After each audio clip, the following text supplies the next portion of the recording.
Hi guys, good morning. Welcome to the December 8, 2029 హిందూలోని editorial చూద్దాం. ఈ వీడియోలో కలబోయే ముందు ఈ వీడియోని మీరు చివరి వరకు చూడండి. నచ్చితే లైక్ చేయండి, షేర్ చేయండి. మీరు ఏదైనా చెప్పాలి అనుకుంటే కింద కామెంట్ రూపంలో తెలియజేయండి. ఇంకా సబ్స్క్రైబ్ అవ్వని వాళ్ళు ఎవరైనా ఉంటే సబ్స్క్రైబ్ అవ్వండి. Thank you very much. దీంతోపాటు కింద నేను డిస్క్రిప్షన్లో టెలిగ్రామ్ ఛానల్ని ఇస్తున్నానండి. దీని ద్వారా హిందూ పేపర్ కావచ్చు, వొకాబులరీ వర్డ్స్ కావచ్చు, లేకపోతే ఈ యొక్క ఛానల్ యొక్క అప్డేట్స్ అనేవి మీరు ముందే పొందొచ్చు అనమాట.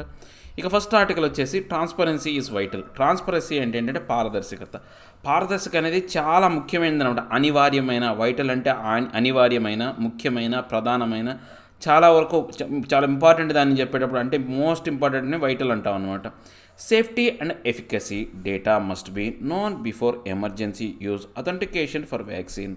అంటే ఏదైనా కానీ ఒక వ్యాక్సిన్ని ఆథరైజ్డ్గా మన అథెంటికేషన్గా అంటే అధికారీకృతంగా మనం దాన్ని వాడాలి అంటే దానికి సంబంధించినటువంటి భద్రత ఎంతవరకు ఉంది, దాని సామర్థ్యం ఎంత ఉంది అనేది సంబంధించిన డేటా అనేది ఖచ్చితంగా తెలిసి ఉండాలా. ఏది ఆ ఎమర్జెన్సీ యూజ్లో వాడాలన్నా లేకపోతే ఏదైనా కానీ వ్యాక్సిన్ వాడాలన్నా కానీ ఈ అంశాలు అనేవి ఖచ్చితంగా తెలిసి ఉండాలి అని చెప్తున్నారనమాట. A day after Pfizer sought the Indian regulators nod for emergency use authentication for its mRNA vaccine, the Pune-based Serum Institute of India has approached the regulator for a similar nod for its vaccine, Covishield, developed by Oxford university.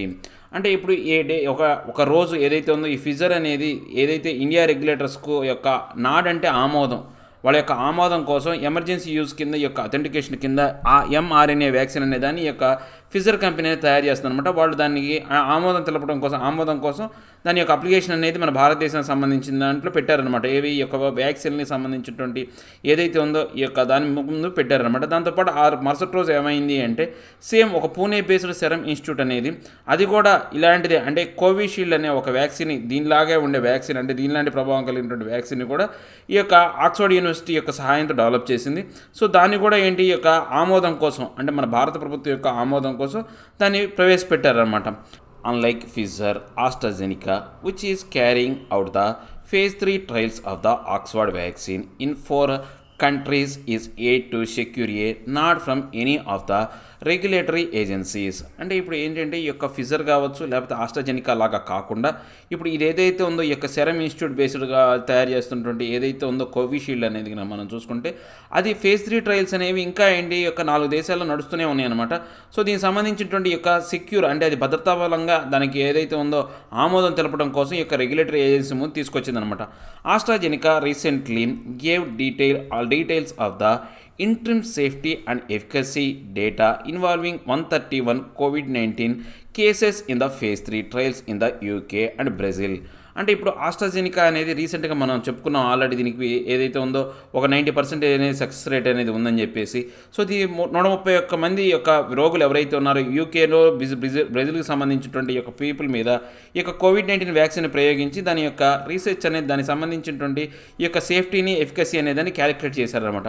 But details of the trial in India are not out yet. అంటే మన భారతదేశానికి సంబంధించినటువంటి ఏవైతే ఉన్న trials అంటే ఇప్పుడు మళ్ళీ same UK Brazil లాగానే మన భారతదేశంలో కూడా ఈ యొక్క మందుని ప్రయోగం జరుపుంటారు. దానికి సంబంధించిన రిజల్ట్స్ అనేవి ఇంతవరకు బయటికి రాలేదన్నమాట. The unprecedented speed in taking the vaccine from the development stage to approval process is less than a year is remarkable and perhaps necessitated by the toll the virus has taken on lives and livelihood. అంటే ఇప్పుడు మనం ఎలా చూసుకుంటే ఈ యొక్క unprecedented అనమాట. అంటే ఇంతకుముందు ఎప్పుడు సంభవించని విధంగా ఈ యొక్క వ్యాక్సిన్ తయారు చేయాలి, ఇంత వేగాన్ని సాధించాలి. చాలా వేగంగా వ్యాక్సిన్లు తయారు చేశారు. దాంతోపాటు దాని డెవలప్మెంట్ స్టేజ్ కావచ్చు, అప్రూవల్ ప్రాసెస్ కావచ్చు, ఇవన్నీ కూడా ఎంత సమయంలో పట్టిందంటే 1 సంవత్సరం లోపల ఈ యొక్క సమయం అనేది పూర్తిగా అంటే ఇంతకుముందు సంవత్సరాలు 5 ఏళ్ళు 6 ఏళ్ళు పట్టే వ్యాక్సిన్ని 1 సంవత్సరంలోని ఈ ప్రాసెస్ అంతా కంప్లీట్ చేశారన్నమాట. ఎందుకని ఇప్పుడు బహుశా ఏంటంటే ఈ యొక్క పరిస్థితిని ఎవరు కల్పించారంటే ఈ వైరసే కల్పించింది. ఎందుకని ఇది ఎవరు ఊహించినంత విధంగా వ్యాపించింది. దానివల్ల ఎంతోమంది ప్రాణాలు కోల్పోయినాయి, దాంతోపాటు జీవనాధారాలు కూడా కోల్పోయారనమాట ఈ యొక్క వ్యాధి కారణంగా. But this is not without a cause of our concern at a time when governments are putting pressure on regulatory bodies to fast track the entire process. అంటే కానీ ఇది మనం చెప్పాలి అంటే కరెక్ట్గా ఇది నిజంగా ఆ యొక్క కేసుకు సంబంధించి కాదు. అంటే ఎక్కువ మరణాలు సంభవించినాయి కాబట్టి వ్యాక్సిన్ అనేది తొందరగా తయారు చేశారు అంటాం కన్నా కానీ గవర్నమెంట్ అనేవి చాలా వరకు ఈ యొక్క రెగ్యులేటరీ బాడీస్ మీద ఎక్కువ ప్రెజర్ తీసుకొచ్చి ఈ యొక్క వ్యాక్సిన్ని ఫాస్ట్ ట్రాక్లో తీసుకురావాలని ప్రభుత్వాలే ఎక్కువగా ఈ యొక్క వేగాన్ని పెంచినాయి అనమాట. Lack of transparency about vaccine safety and efficacy does no good in gaining people's confidence and willing to get vaccinated. అంటే ఇప్పుడు ఏదైతే ఉందో పారదర్శకత లేకుండా కనుక ఒక వ్యాక్సిన్ అనేది తయారు చేశారనుకోండి, దీనికి సంబంధించి దాని యొక్క సేఫ్టీకి సంబంధించి కావచ్చు, దాని యొక్క సామర్థ్యానికి ఎఫికసీకి సంబంధించినటువంటి యొక్క వ్యాక్సిన్ అనేది చూస్తే కనుక పీపుల్స్లో నమ్మకాన్ని అంటే ఈ యొక్క ఉన్న ప్రజల్లో నమ్మకాన్ని పెంచలేదన్నమాట. వాళ్ళు ఆ వ్యాక్సిన్ వేసుకోవడానికి ముందుకు రావడానికి అవకాశం లేకుండా పోద్దనమాట. వ్యాక్సిన్ వచ్చినప్పటికీ కూడా చాలా వరకు ప్రజలు ఏంటంటే అయిష్టత వ్యక్తం చేస్తారు ఆ వ్యాక్సిన్ వేసుకోవడానికి. అది ఎంతవరకు రక్షణాత్మకంగా ఉందో తెలియదు కాబట్టి వాళ్ళు వేసుకోరనమాట. వైలం, Moderna, Pfizer and AstraZeneca took the extraordinary step of publicly sharing the trial protocols. The time points at which interim analysis of phase 3 trial in India will be carried out for safety and efficacy is unclear. అంటే ఇప్పుడు మనం కనుక చూసుకుంటే Moderna అనే ఒక company కావచ్చు, fissure అనే company కావచ్చు, ఆస్ట్రాజెనికా అనేవి ఇవన్నీ కూడా ఎక్స్ట్రాడినరీ స్టెప్స్ అనేవి తీసుకొని పబ్లిక్గా ఈ యొక్క ట్రయల్కి సంబంధించినటువంటి అంశాలు అనేవి షేర్ చేస్తూ వస్తున్నాయి అనమాట. దాంతోపాటు ఏంటి అంటే ఈ యొక్క ఇంట్రీమ్ అనాలిసిస్ ఏదైతే ఉందో మన భారతదేశానికి సంబంధించినటువంటి కంపెనీ ఏదైతే ఉందో ఆ సిరమ్ ఇన్స్టిట్యూట్ ఆఫ్ టెక్నాలజీ ఏదైతే తయారు చేస్తుందో ఫేజ్ 3 ట్రయల్స్లో గురించి నడుస్తున్నాయి అనమాట. కానీ దానికి సంబంధించినటువంటి భద్రత గురించి కావచ్చు, సామర్థ్యాన్ని గురించినటువంటి సరైనటువంటి స్పష్టత అనేది లేదు. అన్క్లియర్ అంటే అస్పష్టంగా ఉందన్నమాట. While the US FDA has clearly spelled out at least 50% efficacy and stipulated a median follow-up duration of at least 2 months after completion of the full vaccination regimen to access a vaccine's benefit risk profile for emergency use approval. No such conditions have been mentioned by the Indian regulatory agency. అంటే ఇప్పుడు మనం కనుక US FDA అనేది కొన్ని conditions పెట్టిందనమాట. ఏదైనా ఒక vaccine రావాలంటే కనీసం 50% దాని సామర్థ్యం అనేది ఉండాలా. దాంతోపాటు ఏంటంటే వాళ్ళు కొన్ని గోల్స్ అనేవి పెట్టారనమాట. అంటే వ్యాక్సిన్ వేయించుకున్న తర్వాత కనీసం ఒక 2 నెలల పాటు అయినా సరే ఈ యొక్క వ్యాక్సిన్ యొక్క ప్రభావం వల్ల ఆ యొక్క ఆ కాలంలో పూర్తిగా ఈ యొక్క వ్యాక్సిన్ కారణంగా ఎటువంటి సమస్యలు కావచ్చు లేకపోతే ఆ యొక్క వ్యాధి యొక్క లక్షణాలు అనేవి ఉండకూడదు అని చెప్పి కొన్ని ఏవైతే ఉన్నాయి కండిషన్స్ అనేవి పెట్టారనమాట. అలాంటి కండిషన్స్ కానీ టార్గెట్లు కానీ మన భారతదేశం అనే యొక్క రెగ్యులేటరీ ఏజెన్సీ అనేది ఏమీ పెట్టలేదన్నమాట. The phase 3 trials of Covishield began on September 21st and completed the enrolment on November 12th. అంటే ఇప్పుడు ఈ కోవిషీల్డ్ అనేది ఏదైతే ఉందో ఆ కంపెనీ అనేది ఫేజ్ 3 ట్రయల్స్ అనేవి September 21వ తారీఖున మొదలుపెట్టిందనమాట. సో అది ఎప్పటికి కంప్లీట్ చేసిందంటే November 12వ తారీఖు గల పూర్తిగా దానికి సంబంధించిన ట్రయల్స్ అన్ని కూడా కంప్లీట్ చేసిందనమాట. Prime minister Narendra Modi announced a few days ago that a vaccine would be available in the next few weeks bringing some cheer in an otherwise desolate scenario. అంటే ఇప్పుడు ప్రైమ్ మినిస్టర్ నరేంద్ర మోడీ రీసెంట్గా కొన్ని రోజుల క్రితం వ్యాక్సిన్ గురించి అనౌన్స్ చేశాడు అనమాట. ఇంకా కొన్ని వారాల్లోనే ఈ యొక్క రాబోయే కాలంలో కొన్ని వారాల్లోనే ఈ యొక్క వ్యాక్సిన్ అనేది రాబోతుందని ఆయన చెప్పాడు. అది కొంతవరకు ఏంటంటే మనకు అనమాట ఆనందాన్ని కలిగించినప్పటికీ కూడా ఇప్పుడు ఈ యొక్క కారణాలన్నీ ఏవైతే ఉన్నాయో ఆ డిజోలేట్ సినారియో అనమాట. అంటే ఏకాకిం చేసే విధంగా ఉన్నాడట. ప్రపంచ దేశాల నుంచి ఈ యొక్క వ్యాక్సిన్స్ కావచ్చు లేకపోతే మన భారతదేశాన్ని ఏకాకి చేసే విధంగా ఉందన్నమాట. ఎందుకంటే వ్యాక్సిన్ ప్రభావం అనేది ఎంతవరకు బాగుందనేది ఎవరికి తెలియదు అనమాట. The sooner A vaccine is available the better it for everyone but pushing through an ineffective or unsafe vaccine is worse than not having one. అంటే ఇప్పుడు మనకు తొందరగా వ్యాక్సిన్ అవైలబిలిటీలో రావటం అనేది ఓకే పర్లేదు. కానీ దానికి అది ఎలా ఉండాలంటే ప్రతి ఒక్కరికి ఆ యొక్క మంచిని బెటర్గా ఉండాలి, ప్రతి ఒక్కరికి మంచి చేకూర్చే విధంగా ఉండాలి. అలా కాకుండా ఏదైతే ఉందో ఒక ప్రభావం లేని ఒక భద్రత లేని వ్యాక్సిన్ని మనం ముందుకు తీసుకురావడం అనేది ఎలా ఉంటుందంటే పరిస్థితులు ఇంకా దిగజార్చడం. అసలు వ్యాక్సిన్ లేకపోవడం కన్నా ఉన్నప్పుడు ఇంకా పరిస్థితులు అనేవి దిగజారిపోయాయి, దానికన్నా లేకపోవడమే బెస్ట్ అని చెప్తున్నారు అనమాట. ఈ survey by the London based vaccine confidence project revealed that through the intent to get vaccinated was 87% in India. 34% respondents were worried about side effects while 16% were concerned about fast moving trials. అంటే ఇప్పుడు భారతదేశానిలో కొంత ఒక London based vaccine confidence project అనే వాళ్ళు ఒక survey అనేది జరిపారనమాట. ఆ survey ప్రకారం ఏంటంటే 87% మంది మన భారతదేశానికి సంబంధించిన పౌరులు అనేవాళ్ళు ఈ యొక్క వ్యాక్సిన్ వేసుకోవడానికి ఇష్టపడుతున్నారు. సో గెట్ వ్యాక్సినేటెడ్ అనమాట. దాంతోపాటు ఈ యొక్క 34% వీటిలో 34% మంది 100% 34% మంది రెస్పాండెంట్స్ ఏంటంటే కొంతవరకు సైడ్ ఎఫెక్ట్స్ గురించి బాధపడుతున్నారు. అంటే వ్యాక్సిన్ వేసుకుంటే ఎలాంటి సైడ్ ఎఫెక్ట్స్ ఉంటాయని బాధపడుతున్నారు. ఇంకా ఒక 16% మంది ఎవరైతే ఉన్నారో వాళ్ళు ఏమనుకుంటున్నారంటే ఈ యొక్క ఫాస్ట్ మూవింగ్ ట్రయల్స్, ఈ ట్రయల్స్ ఇంత తొందరగా జరుగుతున్నాయి, కరెక్ట్ వ్యాక్సిన్ వస్తుందా రాదా అనే దాని మీద కొంత ఆందోళన చెందుతున్నారనేది ఈ యొక్క వాళ్ళ యొక్క సర్వేలో తగినటువంటి అంశం అనమాట.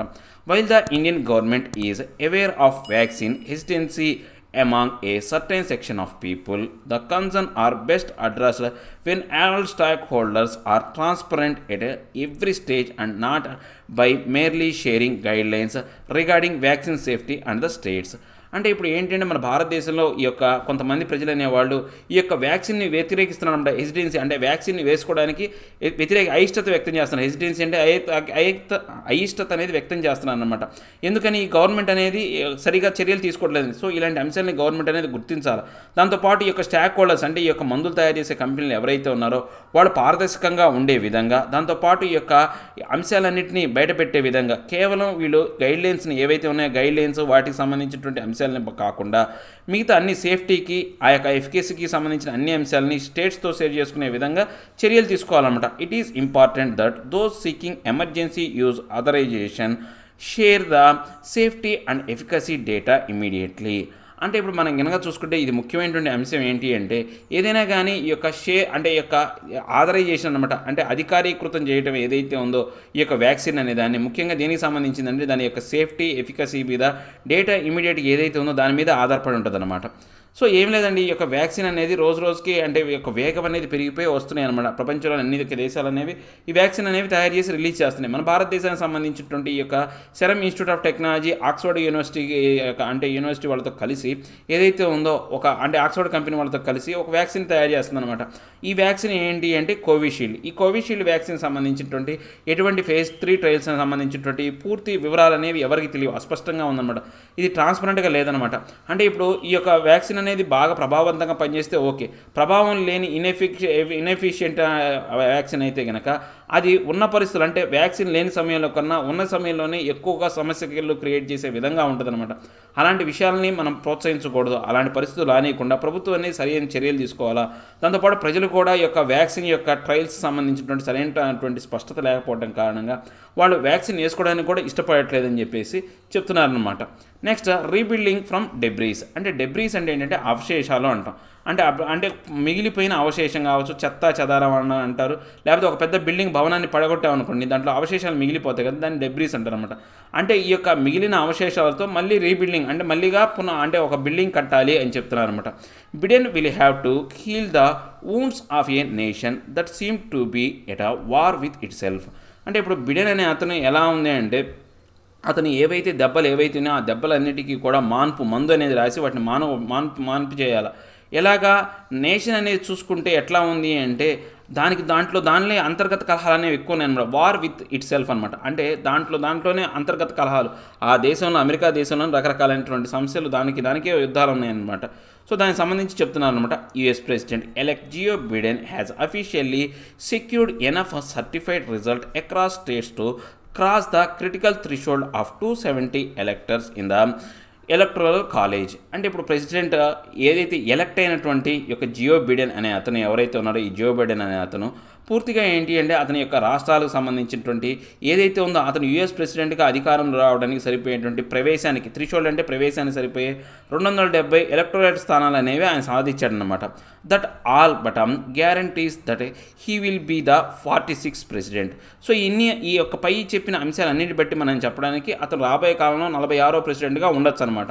While there is lingering but a near zero chance of incumbent President Donald Trump overturning the results through legal challenges targeting mail-in ballots, it may be safe to assume that the Electoral College will carry out on December 14th an uncontroversial confirmation that the Biden-Harris ticket won the 2020 presidential election and that the Biden administration will take a charge after inauguration day next month. అంటే ఇప్పుడు మనకు చాలా వరకు lingering అంటే కొనసాగుతున్నటువంటి అంశం ఏంటంటే Trump అనే అతను ఈ యొక్క విజయాన్ని ఒప్పుకోవట్లేదు. ఆయన ఏంటంటే లీగల్ ఛాలెంజ్కి వెళ్ళాడు అనమాట. దానికి సంబంధించి ఆయన గెలవడానికి ఆ లీగల్ ఛాలెంజ్లో గెలిచి మళ్ళీ ఆయన అధికారంలోకి రావడానికి ప్రస్తుతం అధికారంలో ఉంటున్న ట్రంప్ మళ్ళీ అధికారంలోకి రావాలి అంటే ఆయన లీగల్ ఛాలెంజ్ అనేది గెలవాలా. కానీ దాని యొక్క ఛాన్స్ అనేది చూసుకుంటే దగ్గర జీరోగా ఉందన్నమాట. సో దేని మీద వేసాడంటే మెయిల్ ఇన్ బ్యాలెట్ ఓట్ల మీద వ్యతిరేకంగా ఆయన కోర్టులో దావా అనేది వేశాడనమాట. సో దీంతో పాటు ఈ యొక్క ఎలక్టరల్ కాలేజ్ ఏదైతే ఉందో ఈ యొక్క అంశాన్ని వాళ్ళు పునఃపరిశీలిస్తున్నారనమాట. ఈ యొక్క December 14th ఏదైతే ఉందో ఈ యొక్క అన్కాంట్రవర్షియల్ కన్ఫర్మేషన్ ఏదైతే ఉందో అంటే మనకు కాంట్రవర్షియల్ కాకుండా పూర్తిగా ధృవీకరించబడింది అనమాట. ఎవరైతే బిడెన్ హ్యారిస్ టికెట్ అనేది గెలిచిందని చెప్పేసి 2020 ఎలక్షన్లు గెలిచారని వాళ్ళు డిసైడ్ చేశారనమాట. సో ఈ యొక్క అడ్మినిస్ట్రేషన్ అనేది ఈ యొక్క నెక్స్ట్ ఇనాగరేషన్ అంటే January 20th జనరల్గా వాళ్ళకి ఇనాగరేషన్ డే ఉంటుందన్నమాట. ఆ డే తర్వాత ఈయన యొక్క పరిపాలన అంటే స్టార్ట్ అయ్యే అవకాశం ఉంది. ఈ యొక్క బిడెన్ యొక్క పరిపాలన స్టార్ట్ అయ్యే అవకాశం ఉందన్నమాట. However, there is a little doubt that seeing the bitter 2020 election campaign through to victory is but the start of what is sure to be an arduous journey of Mr. Biden, who at 28 will have to work tirelessly toward two goals. First, to undo the damage done over 4 years to domestic and international institutions, alliances and strategic goals. అంటే ఇప్పుడు ఏదేమైనప్పటికీ కూడా మనకు little doubt అనేది ఉందన్నమాట. అంటే ఇప్పుడు మనం చూస్తే కనుక ఈ యొక్క బిట్టర్ అనమాట అత్యంత భయంకరంగా అంటే క్రూరంగా జరిగినటువంటి 2020 ఎలక్షన్ క్యాంపెయిన్ అనేది ఈ యొక్క క్యాంపెయిన్లో ఏంటంటే ఈ యొక్క బిడెన్కి ఎవరైతే ఉన్నారో అతనికి విజయం సాధించాడు. కాకపోతే అతని యొక్క జర్నీ అనేది చాలా కష్టసాధ్యమైందండి. ఎరోడేషన్ అంటే చాలా సమస్యలతో కూడుకున్నటువంటి జర్నీ అనమాట. ఎందుకని అతను ముఖ్యంగా చెప్పాలంటే అతని యొక్క వయోపరిమితి ముఖ్యంగా మనం చూసుకుంటే అతని వయసు అనేది 78 సంవత్సరాలు. దాంతోపాటు అతను రాబోయే కాలంలో అసలు నిర్విరామంగా పనిచేయాలి. టైర్లెస్లీ ఏంటంటే ఎటువంటి విరామం లేకుండా పనిచేయాలన్నమాట. 2 గోల్స్కి సంబంధించి ముఖ్యంగా 2 గోల్స్కి సంబంధించి అనమాట. ఫస్ట్ గోల్ ఏంటి అంటే ఈ గత 4 సంవత్సరంలో ఈ యొక్క డొమెస్టిక్గా అంటే ప్రాదేశిక పరంగాను తర్వాత ఇంటర్నేషనల్గా జాతీయ పరంగాను కొన్ని ఇన్స్టిట్యూషన్స్ ఏవైతే ఉన్నాయో తర్వాత కొన్ని కూటములు ఏవైతే ఉన్నాయో అలయన్సెస్ ఏవైతే ఉన్నాయో ఈ స్ట్రాటజిక్ గోల్స్ అన్నీ కూడా దెబ్బతిన్నాయి అనమాట. అంటే ఇప్పుడు ఇన్స్టిట్యూషన్లు ఏంటంటే WHO నుంచి ఈ యొక్క ఏదైతే ఉందో ట్రంప్ బయటకు వచ్చేసాడు. తర్వాత ఈ యొక్క ఏదైతే ప్యారిస్ పీస్ అగ్రిమెంట్ ఏదైతే ఉందో ఈ యొక్క క్లైమేట్ చేంజ్కి సంబంధించినటువంటి అగ్రిమెంట్ నుంచి బయటకు వచ్చాడు. ఇదేమో ఇన్స్టిట్యూషన్స్తో ఉన్నటువంటి సమస్య. తర్వాత ఎలియన్సెస్ అంటే ఏంటి అంటే మనం ఆల్రెడీ చెప్పాం ఈ యొక్క అణు ఒప్పందం ఇరాన్తో జరిగినటువంటి అణు ఒప్పందంలో ఈయన ఏకీకృతంగా అంటే ఎటువంటి నిర్ణయం అంటే అతనే యూనిలేటరల్గా బయటకు వచ్చేసాడు అన్నమాట ట్రంప్ అనే అతను. సో ఈ యొక్క స్ట్రాటజిక్ గోల్స్ ఈ వ్యూహాత్మకమైనటువంటి సమస్యలనే పరిష్కరించాలి. And second, to heal the bitter polarisation of American politics along partisan lines, a phenomena that appear to peak through the Trump years. ఇంకా రెండో అంశం ఏంటి అంటే ఇక్కడ పోలరైజేషన్ అని అంటే అమెరికన్ పీపుల్ని 2గా విడగొట్టారనమాట. అంటే అమెరికాలో పుట్టి పెరిగిన వాళ్ళు లేకపోతే వేరే దేశం నుంచి వచ్చినటువంటి వలసవాదులు అని చెప్పేసి ఇలాంటి రకరకాలుగా ఏంటంటే అక్కడ 2గా విడగొట్టే విధానం అనేది క్రూరమైనటువంటి బిట్టర్ అంటే క్రూరమైనటువంటి విధానం అనేది ఈ యొక్క పార్టీషన్ అంటే విడగొట్టింది అనమాట. పూర్తిగా విడిగా చేసేసింది వాళ్ళందరినీ. సో దానికి సంబంధించినటువంటి ఈ యొక్క ట్రంప్ హ్యాష్ ఇయర్లో జరిగినటువంటి ఈ యొక్క ఏవైతే అంశాలను కూడా ఆయన పరిష్కరించాలన్నమాట. At the top of the domestic policy agenda will be combating the catastrophic effect of the COVID-19 pandemic in the US, which has recorded the most infection cases globally and the highest fatalities too. అంటే ఇంకా టాప్గా ఇంకో అంశం ఏంటంటే domestic పాలసీలో అంటే ప్రాదేశికపరమైనటువంటి ఈ యొక్క విధి విధానాల్లో మనకు అజెండాల్లో భాగంగా ఏంటంటే ముఖ్యంగా ఈ యొక్క కెటాస్ట్రోఫిక్ అనమాట. అంటే ఏదైతే ఉందో అంటే వినాశనపరకరమైనటువంటి కెటాస్ట్రోఫీ అంటే ఏంటంటే విపత్తు అనమాట. ఆ విపత్తును ఏదైతే ఉందో COVID-19 అనే విపత్తుతో పోరాడాలి. కంబాటింగ్ అంటే ఏంటంటే పోరాటం చేయాలి. దీనికి సంబంధించి ఏంటి ఈ యొక్క యుఎస్ దేశం అనేది ప్రపంచంలోనే అత్యంత ఎక్కువ కేసులు నమోదైన దేశంలో ఫస్ట్ దేశం. దాంతోపాటు ఎక్కువ మరణాలు సంభవించిన దేశం కూడా యుఎస్ఏ అనమాట. The science driven policy that Mr Biden has promised to follow must be expediently put into action for everything from mask wearing mandates to an effective vaccine distribution plan. అంటే ఇప్పుడు మనకు ఈయన బిడెన్ ఏంటంటే already ఈయన ప్రమాణం చేశాడనమాట. అంటే ఎక్స్పీడియట్లీ ఏంటంటే యుక్తిగా తెలివిగా చేస్తాను, ఏంటంటే కొన్ని చర్యలు తీసుకుంటాను, ప్రతి ఒక్కళ్ళు ఈ మాస్క్ అనేది ధరించే విధంగా దాన్ని విధిగా ధరించాలి, మ్యాండేట్గా చేస్తాను అని చెప్పేసి ఈ యొక్క దాంతోపాటు వ్యాక్సిన్ డిస్ట్రిబ్యూషన్ ప్లాన్ కూడా తీసుకొస్తానని చెప్పేసి ఆయన ఎప్పుడో ప్రతిజ్ఞ చేశాడనమాట. The economy will be a close second requiring even more stimulus packages backed by Congress that kickstart the flagging job market and incentivize business to start humming with activity again. అంటే ఇప్పుడు ఏంటి అంటే ఈ యొక్క ఎకానమీ అనేది ఇప్పుడు already ఏంటి క్లోజ్లో అంటే దగ్గర ఏంటంటే రెండో స్థానంలో ఉందన్నమాట. దానికి అంటే రెండో స్థానంలో దిగజారిపోయింది. సో దీంతో పాటు ఏంటి అంటే దీనికి సంబంధించినటువంటి ఈ యొక్క ఉద్దీపన పథకాలు స్టిమ్యులస్ ప్యాకేజ్ అనేది తీసుకొస్తాడు.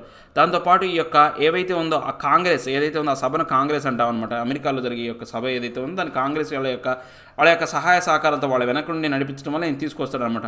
దీంతోపాటు ఇప్పుడు దాకా జాబ్ మార్కెట్ అనేది పూర్తిగా పడిపోయిందనమాట. దాన్ని తిరిగి కిక్ స్టార్ట్ మళ్ళీ మొదలు పెట్టాలా దాంతోపాటు ఈ యొక్క బిజినెస్ని బాగా అభివృద్ధి చేయాలా. ఇవన్నీ యాక్టివిటీస్ అన్ని తిరిగి అంటే ఒక దారిలో పెట్టేలాగా చేస్తానని చెప్పేసి ఆయన చెప్పాడనమాట. On the international front mister Biden is likely to use his first 100 days in office to explore what options there are to rejoin WHO and Paris climate change agreement. So ఇప్పుడు మనకు ఇంటర్నేషనల్ ఫ్రంట్లో అంతర్జాతీయ అంశాల్లో Biden అనే అతను ఫస్ట్గా ఆయన 100 రోజుల కాల పరిమితిలో కొన్ని ఆప్షన్స్ ఏవైతే ఉన్నాయో వాటిని ముందు సంబంధించినటువంటి వాటికి ఎక్స్ప్లోర్ చేయాలి, వాటిని ఆలోచించాలి. అంటే ఆయన WHOలో రీజాయిన్ అవటం కావచ్చు, ప్యారిస్ క్లైమేట్ చేంజ్కి సంబంధించినటువంటి అగ్రిమెంట్లో మళ్ళీ తిరిగి జాయిన్ అవటం అనే అంశాల గురించి ఆయన ఆలోచించాలంట. This could signal the end of the era of Trumpist isolationism on the global stage. అంటే ఇలాంటి ఈ సిగ్నల్స్ అనేవి అంటే వీటిలో చర్యలు తీసుకొని ఆయన మళ్ళీ తిరిగి వెనక్కి వెళ్ళిపోయాడు అనుకోండి. అంటే ట్రంప్ సమయంలో ఏదైతే ఏకీకృతం చేశాడో అంటే ఆయన ఏంటంటే ఏకాకిగా మిగిలిపోయాడనమాట. యూఎస్ని ప్రపంచ దేశాల నుంచి దూరం పెట్టాడనమాట. ఆ గ్లోబల్ స్టేజ్లో అలా చేశాడు కాబట్టి దాని నుంచి బయటకు వస్తున్నట్టు చూపించే విధంగా సైగలాగా ఉంటుందన్నమాట. He is also likely to train his guns on immigration reforms, an area in which the Trump administration ripped a gash through the earlier paradigm of gradual adjustment to new realities. అంటే ఈయన ఇంకా ఏంటంటే ఆయన యొక్క తుపాకుల్ని ఇంకా తుపాకుల్ని గురిపెట్టాలి దేనికి సంబంధించి immigration రిఫార్మ్స్లో మార్పులు తీసుకురావడానికి, అంటే దాంట్లో కూడా చర్యలు తీసుకోవడానికి అనమాట. అంటే ఏదైతే ట్రంప్ అడ్మినిస్ట్రేషన్ సమయంలో పూర్తిగా దెబ్బతిన అంటే గ్యాష్ అంటే ఏంటంటే కోసివేయబడినటువంటి రిప్పుడు గ్యాష్ అంటే ఏంటంటే పూర్తిగా తొలగించబడిన లేకపోతే కోసివేయబడ్డ ఏవైతే ఈ యొక్క ఇమిగ్రేషన్ పాలసీస్ కావచ్చు వాటన్నిటిని ఆ యొక్క సమయంలో ఉన్నటువంటి పూర్వం పారాడిగం అనమాట. ఇంత ముందు పరిస్థితులు ఎలా ఉన్నాయో అలాగా అడ్జస్ట్మెంట్ తీసుకొస్తూ న్యూ రియాలిటీస్కి అనుకూలంగా ఉండే విధంగా చేయాలన్నమాట. That could well include lifting mister Trump's executive orders restricting the issuance of new skilled worker visas and green cards, as well as limits on entry for students at universities offering mainly online courses. అంటే ఇప్పుడు ఇంకా ఈయన ఏం చేయాలంటే Trump సంబంధించిన ఆయన కొన్ని executive orders అనేవి ఇచ్చాడనమాట. ముఖ్యంగా స్కిల్డ్ వర్కర్స్ సంబంధించినటువంటి వీసాలు ఏవైతే ఉన్నాయో, తర్వాత అక్కడ ఏదైతే ఉందో శాశ్వతమైనటువంటి నివాసం కావచ్చు లేకపోతే శాశ్వత పౌరసత్వం వచ్చే గ్రీన్ కార్డ్ కావచ్చు అలాంటి వాటిని, తర్వాత కొంతమంది స్టూడెంట్స్కి లిమిట్స్ అనేవి పెట్టాడనమాట. ఎవరైతే ఆన్లైన్ కోర్సెస్ చేస్తారో వాళ్ళకి ఈ దేశంలో స్థానం లేదని చెప్పాడు. ఇలాంటి వాటన్నింటి కూడా చక్కదిద్దాల్సిన బాధ్యత బిడెన్ మీదే ఉన్నాయన్నమాట. Family separations at the US southern border may halt, perhaps substituted by the Obama years policy of catch and release, and the border wall that Mexico was supposed to pay for will be indefinitely shelved. అంటే ఇప్పుడు ఈయన యొక్క Trump టైంలో ఏంటంటే family separation సంబంధించినటువంటి కొన్ని చట్టాలు అనేవి చేశాడనమాట. అలాంటి విధానాలు ఏవైతే ఉన్నాయో ఒబామా ఇయర్స్ పాలసీ ఏవైతే ఉందో క్యాచ్ అండ్ రిలీజ్ అనే పాలసీని తీసుకొచ్చి ఆ మెక్సికో నగరం అనేది దీని కారణంగా ఎక్కువగా ఇబ్బంది పడిందనమాట. దానికి సరైనటువంటి ఒక ఇండిఫినెట్గా అంటే లెక్కలేనంత విధంగా ఈ యొక్క అంశాన్ని చక్కదిద్దే విధంగా చర్యలు తీసుకోవాలన్నమాట. 8 none of these reversals of Mr. Trump's policies will matter if Mr. Biden does not proactively seek to build bipartisan consensus in Congress and across the country. అంటే ఇప్పుడు మనం ఏదేమైనప్పటికీ కూడా అయినప్పటికీ కూడా ఈ యొక్క అంశాలన్నీ కూడా అంటే ట్రంప్ తీసుకొచ్చిన పాలసీస్ మ్యాటర్స్ ఏవైతే ఉన్నాయో అవన్నీ కూడా ఏంటి అంటే చాలా వరకు బిడెన్ అనేది పూర్తిగా మార్చేయాలి. ఇంత ముందున్న స్థితిని పూర్తిగా బిడెన్ అంటే ట్రంప్ టైంలో ఉన్నటువంటి పరిస్థితులు పూర్తిగా మార్చేసి ఉన్నట్టు చేయాలన్నమాట. సో ఈ యొక్క ఇలాంటి విధానం అనేది ప్రోయాక్టివ్గా మనం చెప్పాలి అంటే రాబోయే కాలంలో ఎలా ఉండబోద్ది అంటే రెండుగా విడగొట్టే ఆ యొక్క ఏదైతే కాంగ్రెస్ సంబంధించినటువంటి అంశాలని రెండుగా విడగొట్టి కాంగ్రెస్లోనే భేదభావాలు వచ్చే విధంగా ఉండబోద్ది అనమాట. ఏం చేస్తుంది ఒకవేళ ట్రంప్కు వ్యతిరేకంగా కనుక వ్యవహరిస్తే. The fact that the US was riven by hateful discourse from both sides of the political spectrum throughout the 2020 campaign suggests that Mr. Biden will have to work overtime to heal the wounds inflicted on a nation that at times appears to be at war with itself. అంటే ఇప్పుడు మనం ఏమైనా చూస్తే మనం నిజంగా ఫ్యాక్ట్గా మాట్లాడుకోవాలంటే ఈ యొక్క యూఎస్కి సంబంధించినటువంటి ఎలక్షన్ సమయంలో వీళ్ళిద్దరూ ఏంటంటే ఒకళ్ళ మీద ఒకళ్ళు ద్వేషపూరితమైన హేట్ఫుల్ స్పీచెస్ ఏవైతే ఉన్నాయో రెండు సైడ్ల నుంచి యొక్క అంటే మాటలు అనేవి జరిగినాయి అనమాట, విధానాలు జరిగినాయి. దీనివల్ల ఏంటంటే పొలిటికల్ స్పెక్ట్రంలో 2020 సంబంధించి క్యాంపెయిన్ అనేది పూర్తిగా ఈ యొక్క దేశాన్ని రెండు భాగాలుగా విడగొట్టే విధంగా ఉందన్నమాట. సో ఈ యొక్క ఏవైతే కలిగిన గాయాలకి దెబ్బలు మాన్పించే విధంగా, సో అక్కడ పరిస్థితులను చక్కదిద్దే విధంగా, అక్కడ ఉన్నటువంటి ఈ యొక్క యుద్ధపూరితమైనటువంటి అంతర్గతంగా ఉన్నటువంటి ఈ యొక్క యుద్ధపూరితమైనటువంటి విధానాన్ని దాన్నే కాపాడే విధంగా రాబోయే కాలంలో బిడెన్ యొక్క వ్యవహార శైలి అనేది ఉండాలి అని చెప్తున్నాను అనమాట. సో ఏం లేదండి, ఇప్పుడు బిడెన్ అధికారంలోకి వచ్చాడు. ట్రంప్ తీసుకొచ్చిన విధానాలు అనేవి ప్రపంచవ్యాప్తంగా చాలా వరకు ఏంటంటే అసంతృప్తిని కావచ్చు, లేకపోతే ఈ యొక్క యూఎస్కి సంబంధించినటువంటి ఏవైతే ప్రాధాన్యత దెబ్బతీసే విధంగా ఉన్నాయి అనమాట. ఇప్పుడు ఆయన దాంట్లో పూర్తిగా మార్పులు తీసుకురావాలి అంటే వ్యతిరేకత అనేది ఏర్పడుతుంది. ఎందుకని ఆల్రెడీ ట్రంప్కి చాలామంది అలవాటు పడిపోయారు కాబట్టి సగంగా రెండు భాగాలుగా ఈ యొక్క కాంగ్రెస్ అనేది విడిపోయే అవకాశం ఉందన్నమాట. సో వీళ్ళకి కాన్స్టాన్సియస్ సర్వ ఆమోదం అందించే విధంగా ఈయన యొక్క చర్యలు అనేది రాబోయే కాలంలో ఉండబోవాలి. అలా చేసినప్పుడు మాత్రమే ఈ యొక్క యూఎస్ని ఏవైతే ఉన్నాయో ఈ మధ్యకాలంలో ట్రంప్ తీసుకున్నటువంటి విధానాల వల్ల ఏదైతే దెబ్బ తగిలినాయో ఆ దెబ్బలకు గాయాలను మాంచే విధంగా బిడెన్ చేసే అవకాశం ఉంటుంది. అలా చేయలేని పక్షంలో పూర్తిగా ఇంతకుముందు పరిస్థితులు అనేవి కొనసాగుతాయి అని చెప్తున్నారనమాట. సో ఇదండి ఈరోజు నా హిందూ నటు ఆర్టికల్ ఎక్స్ప్లెనేషన్ మీకు నచ్చే ఉంటుంది అనుకున్నాను. నచ్చితే లైక్ చేయండి, షేర్ చేయండి. మీరు ఏదైనా చెప్పాలి అనుకుంటే కింద కామెంట్ రూపంలో తెలియజేయండి. ఇంకా సబ్స్క్రైబ్ అవ్వడం ఎవరైనా ఉంటే సబ్స్క్రైబ్ అవ్వండి. Thank you very much.